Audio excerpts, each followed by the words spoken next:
Paz do Senhor, amado. Seja bem-vindo nesse novo projeto que o Senhor nos confiou. Ele se chama Momento da Bíblia, para conhecer melhor e viver uma vida em plenitude com Deus. Esse projeto, em verdade, vão ser vídeos curtinhos que eu pretendo fazer diários e que vão tratar de temas relativos à Bíblia, para conhecer melhor a Bíblia, para viver uma vida em plenitude com Deus, porque você vai retirar da Bíblia aqueles conhecimentos, aquelas informações, aquelas certezas, aquelas seguranças que você precisa para uma vida plena de conhecimento e de comunhão com o nosso Deus. Meu querido, para que você estude a Bíblia e o faça não junto com outras pessoas, mas num momento particular, é importante que você leve em consideração o que está escrito na palavra de Deus. Ora, o homem natural não compreende as coisas do Espírito de Deus, pois lhe parecem loucura e não pode entendê-las, porque elas se discernem espiritualmente. Isso significa dizer, meu querido, que não adianta nós virmos com o nosso intelecto, com o nosso raciocínio, com o nosso conhecimento humano para entendermos a palavra de Deus, porque ela é espiritual. Então, o primeiro momento, o momento mais importante, é que você peça a Deus que te dê sabedoria, entendimento, conhecimento, né, para que você possa saber as coisas, aplicar as coisas, entender as coisas, discernir as coisas. Nós estamos apresentando nesse primeiro slide algumas dicas.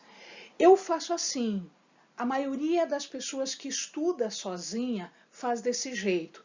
E este método tem se mostrado bom, tem se mostrado eficiente para qualquer pessoa que queira estudar a palavra de Deus. Então eu estou passando as dicas para os amados. Em primeiro lugar, preste atenção no local onde você vai estudar. Preste atenção no local onde você vai realizar os teus estudos. Não adianta você fazer isso com o rádio ligado, com a TV ligada, com as pessoas falando, conversando, com pessoas entrando e saindo, passando de um lado para outro. Pegue um local, vá para um local onde você possa se sentir à vontade, onde você possa ler, meditar, pedir do Senhor aquilo que Ele vai lhe expor, aquilo que Ele vai lhe revelar. É preciso assim para que se receba revelação de Deus. Segundo ponto mais importante, você precisa ter consagração. Peça ao Senhor que fale com você. Não adianta você tentar fazer sozinho. A gente já viu o que diz a palavra de Deus. Peça a Deus que mande o auxiliador, né? O Espírito Santo, ele vai revelando ao teu coração, ao teu raciocínio, inclusive, as coisas que são de Deus. O Espírito Santo está aqui para nos auxiliar neste ponto. Se você não entende, se você não consegue compreender, o Espírito Santo pode sim te revelar. É só pedir. Faça uma consagração, faça um momento de oração, né? Deixando aquele momento consagrado a Deus, disposto a Deus, para que você possa ouvir de Deus. Muito bem, uma vez que você fez isso, leia cuidadosamente o trecho. Não precisa ser um trecho muito grande. Você pode começar de pedaços pequenos. Faça a leitura, às vezes um capítulo, às vezes menos de um capítulo, dependendo do tema. Às vezes você vê ali 6, 7, 10 versículos, às vezes um capítulo todo, mas faça por partes. Leia cuidadosamente, veja especificamente o que está escrito, a linguagem que é utilizada, as palavras que são utilizadas. Às vezes a palavra de Deus ela nos traz algumas palavras que nós não entendemos no nosso dia a dia, que a gente não usa no nosso dia a dia. Não tem problema, meu querido. Pega um dicionário, veja o que significa aquela palavra, veja o real sentido daquela palavra, para que você tenha um pleno entendimento, um pleno conhecimento, né? Quando você faz essa leitura, você vai ver que existem palavras-chave, são palavras que identificam o texto. Separe estas palavras. Pegue um caderno, pegue uma folha de papel, não te custa nada, meu querido, um caderno, um bloquinho de anotações. Anote estas palavras, anote essas palavras-chave ou os temas. Nesse capítulo, Deus está falando a respeito de amor, consagração, santificação, algum tema específico. Anote estas palavras, anote o que for importante. Eu faço estas anotações, meu querido, e depois eu compro uma caixinha de lápis de cor, é baratinho, não é muito caro, e aí eu vou pintando de cores diferentes de acordo com a aplicação, de acordo com o sentido, né? Então eu faço um resumo, um rascunho daquilo que está escrito no texto.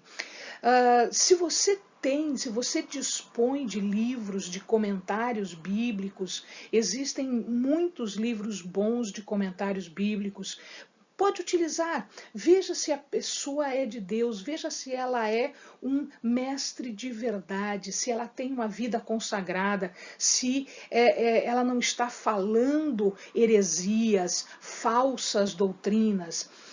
Se você não tem esses comentários, porque às vezes eles até saem um pouquinho mais caro, é importante que você possa utilizar. Hoje nós temos alguns sites na internet que são interessantes, que tem alguns comentários. Só cuidado, não acredite em tudo que você está lendo, saiba separar o que é bom do que não é, o que é verdadeiro do que é heresia. Saiba fazer essa separação, meu querido. Tá? Peça discernimento ao Senhor, peça discernimento. Senhor, me dá discernimento, eu quero entender se isso é verdade ou se não é verdade. Se você tiver dificuldade, peça para alguém que tenha um comentário bíblico, peça para alguém que tenha acesso a esses. O amado usa qual site para estudar? O amado usa qual livro para estudar? Isso é importante. Algumas bíblias trazem comentários. E às vezes você pode usar a própria Bíblia, o comentário que a própria Bíblia está trazendo. Uma vez que você fechou isso tudo, reveja a passagem, agora leia ela inteira, já lembrando tudo que você anotou, tudo que você fez de comentário, tudo que você retirou do texto. Memorize as partes importantes, memorize os versículos importantes, tá? E depois aplique. Depois coloque na sua vida, depois faça, se comporte, haja de acordo com aquilo que você aprendeu.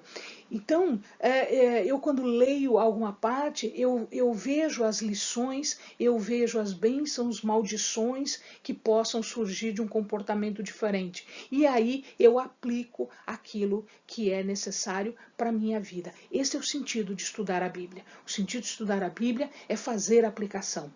E aí, amados, faça como eu estou fazendo agora. Divulgue. Faça como, uma vez que você terminou, converse com o amado irmão, com uma outra pessoa e diga, olha, veja, eu estava estudando, eu descobri isso. O que você acha?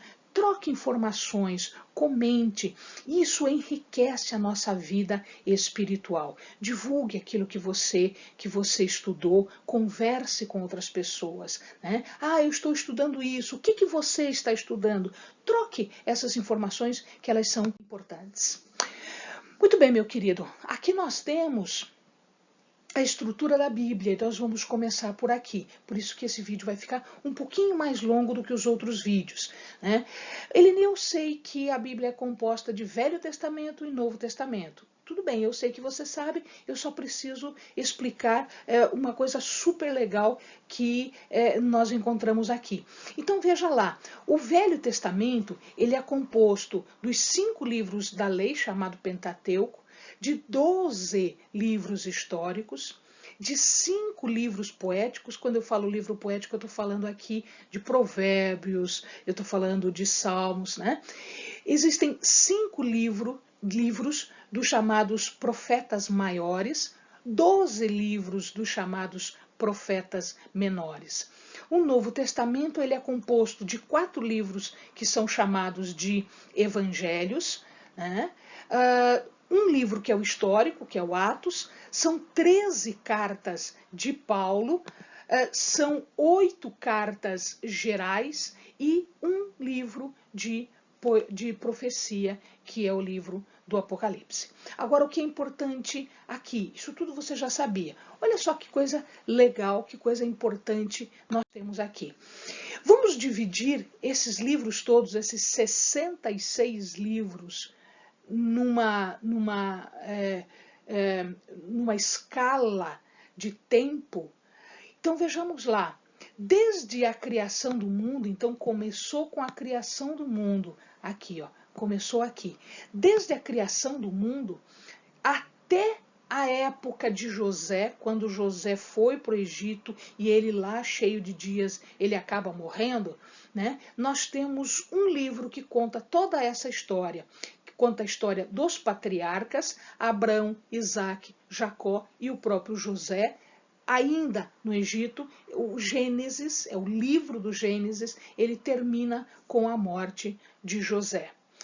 Depois, o povo é feito cativo no Egito e é levantado uma pessoa, Moisés é levantado, para que haja libertação do povo. E aí vem um outro livro, o chamado livro do Êxodo, que conta essa história toda. Ele conta até um pedacinho em que o povo, depois de liberto do Egito, vai para o deserto. Ele conta um pedacinho ainda.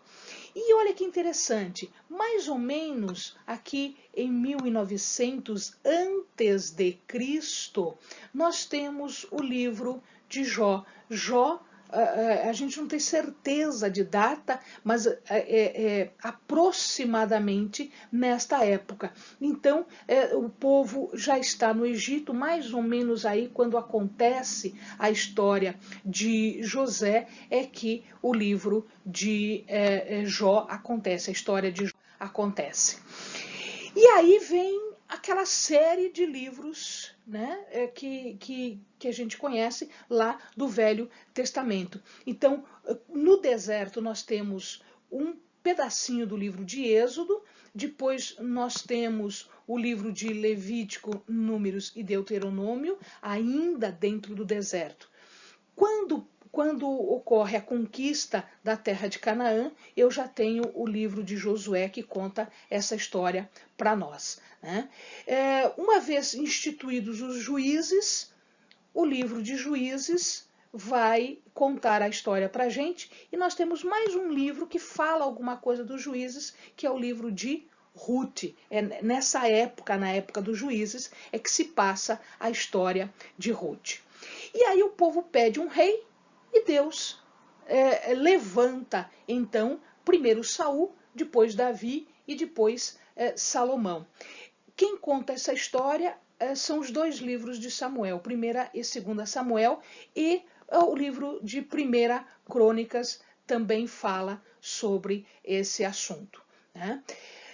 Entre estes reis, Saul, Davi e Salomão, e o reino dividido, porque depois o reino se divide, nós temos alguns livros que são os livros poéticos. Então nós temos aqui, né, a escrita do livro de Provérbios, Salmo, Cantares e Eclesiastes. Ele se dá entre Saul, Davi e Salomão e o reino dividido. Então ele é escrito nesse momento aqui. No comecinho do reino dividido, nós temos 1ª Reis. Depois é dado um intervalozinho e 2ª Reis termina a história com a queda do reino do norte e a queda do reino do sul, a queda de Jerusalém. Todo o reino dividido, até passando pelo exílio, até o retorno do povo da Babilônia para Jerusalém, o livro de Crônicas nos traz as informações, nos traz a história.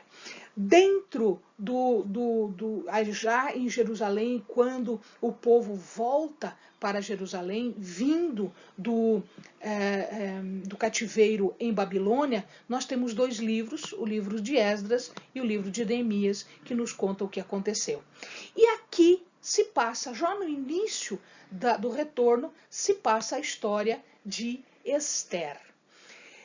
Desde quando o reino foi dividido e que houve aquela sucessão de reis bons e reis maus, até o retorno nós temos os profetas, profetas maiores e profetas menores. Eles vêm numa sequência. Tá?